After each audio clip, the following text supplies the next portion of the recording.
namin yung nandito. Kaya lang naman yun. Ang procedure, pakibigay yung license, titikitan. Sa may Dumas Street, no? Parang barangay hall ata to. Pero subaybayan pa rin natin, no? Ito nga, maraming nakapark nga rito, yan, no? Ayan, Dumas Street, corner Archimedes Street. So, yun. Ito ginagawa parang makipag-coordinate ata dito sa... Tatabi lang tayo, no? Tatabi lang natin.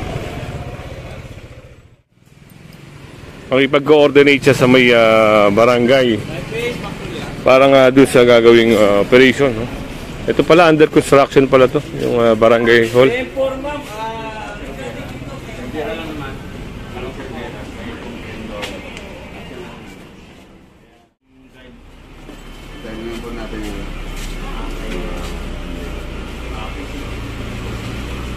Ayan. Sir, good morning.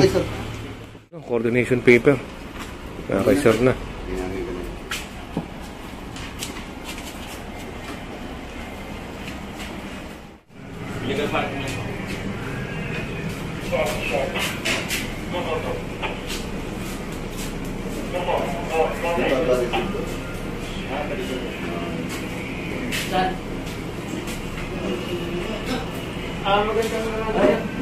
May ano na kami, may operate lang kami sa Cervera. Complain lang po ito.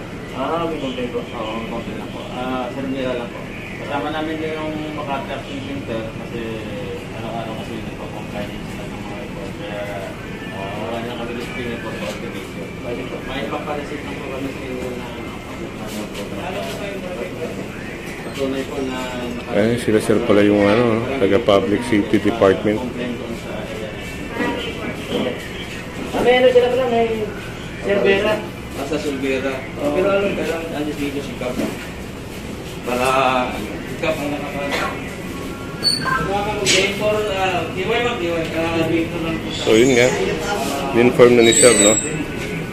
Para alam din ng mga taga-barangay na mayroong gagawing operation dito.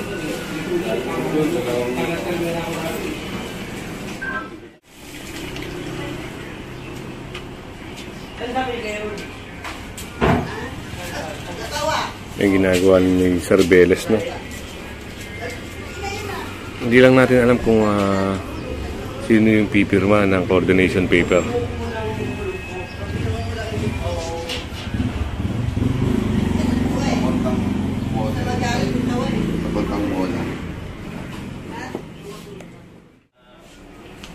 NBF ni Barangay. Pero pagsulat na lang ng ni Barangay Cap. Hindi na. Okay, tapos i-kero pa na lang yung pangalan. Barangay Cap. Sino lang dito sa baba? Taas. Dito nila siya sa tapos yung sa taas pangalan nila. Ito.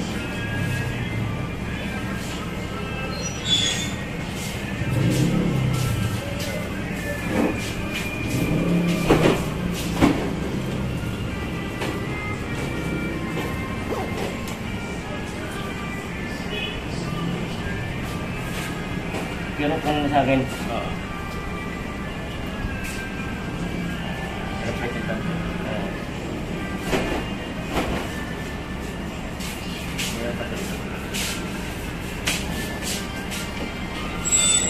Dito na lang. At ayun nga mga kasama, no?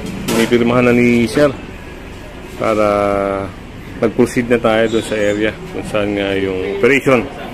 Picture nyo na lang para mayroon tayong kopya. Picture nyo na lang para mayroon tayong kopya. Kung may zero tayo, di ba?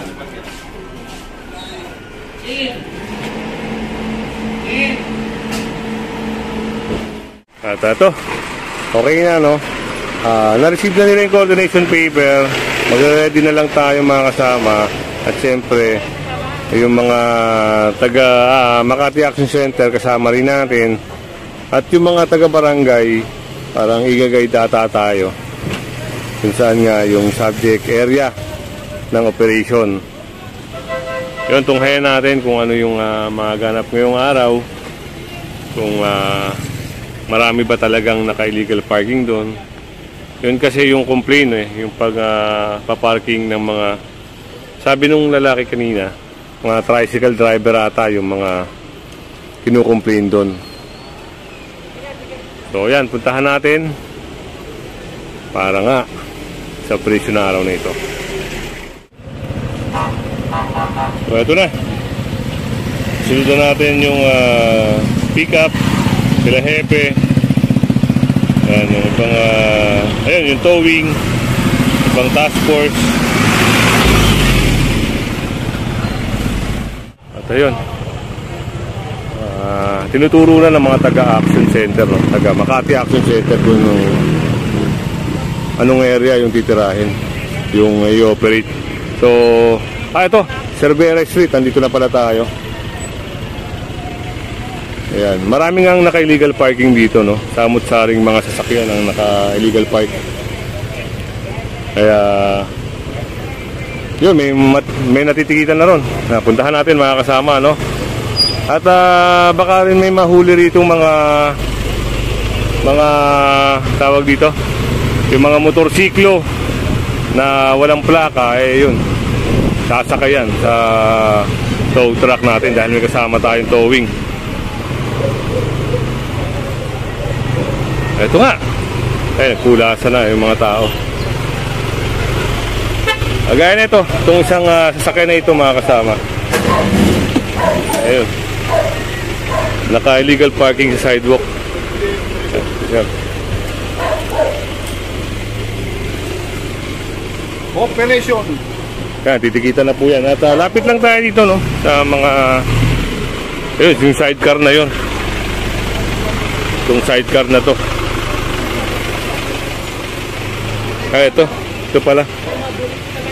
Naka-illegal parking. Boss, isda to. Ha? Isda. Okay. Walang problema. Negosyo yan eh. Wala naman problema. Negosyo yan. Ayun. At dito, yan, kasama natin si Hepe.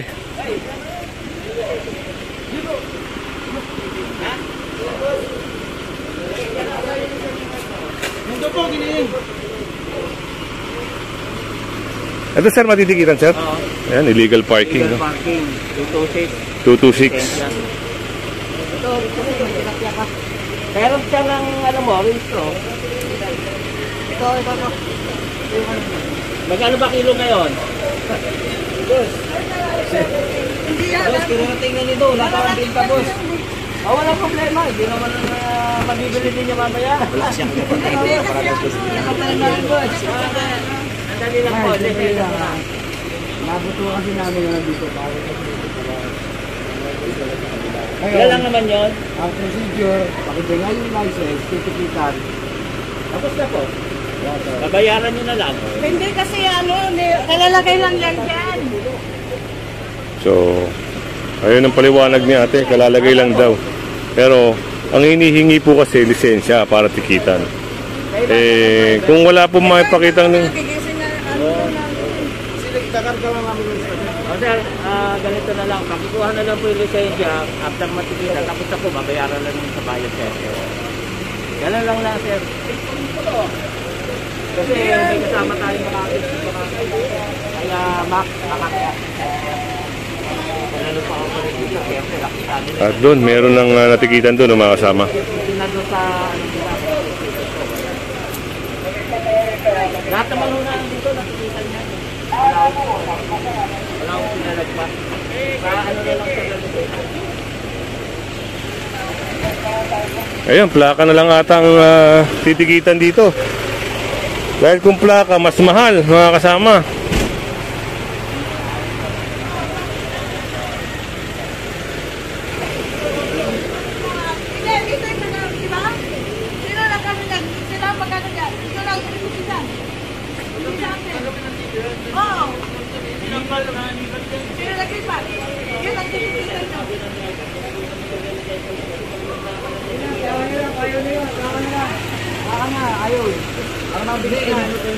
Ayun, plaka na lang talaga dahil ayaw nila magbigay ng lisensya, mga kasama. illegal parking na naman yan. Alam nila yan. So yun, mas lalaki babayaran nila dahil plaka na ang tinikitan.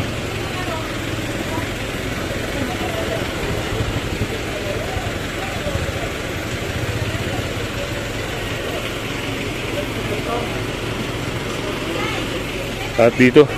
Sunod tayo dito, no? Mayroon Drive. yan, dito yan. Wala, tingnan mo Si ate nag... Sino nag-ano? Ayan. Dito kami nagparada. O, sino nga nag-ano? Ito ang titingnan nyo. Hindi sa amin. Kayo dito yan. Wala yan dyan ka kanina. Sino nga naglaano? Bakit nakasipro sa inyo? Kami nandun. Hindi ko alam. Dito yan. Dito kami ano eh. Dito namin nilagay eh.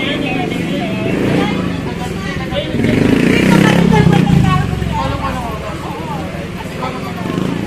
Sino naglagay? Yan ang titingnan nyo. Nagtuturuan na sila rito, mga kasama. At dito. Yan, natikita na to si Kuya. At dito naman, yan, tinitikita na rin si Boss.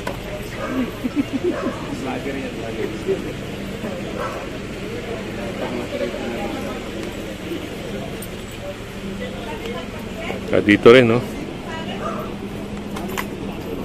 Halos ang daming ano. Halos ang daming ano, no? Double parking na rin eh. Kaya siguro may nag-complain sa area na ito. Kagaya nyo ito. Mga tricycle dito, yun, sa harap nila. Pero dyan naka-parking.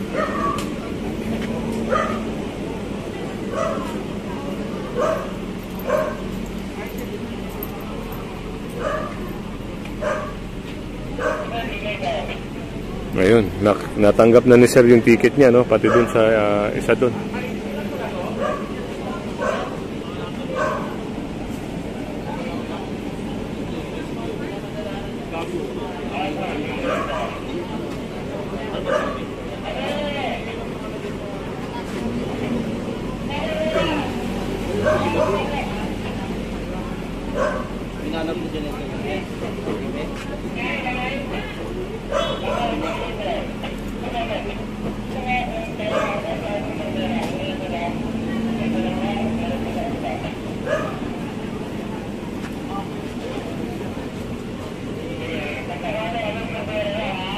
Yun.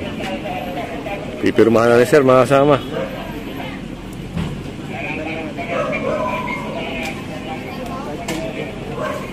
At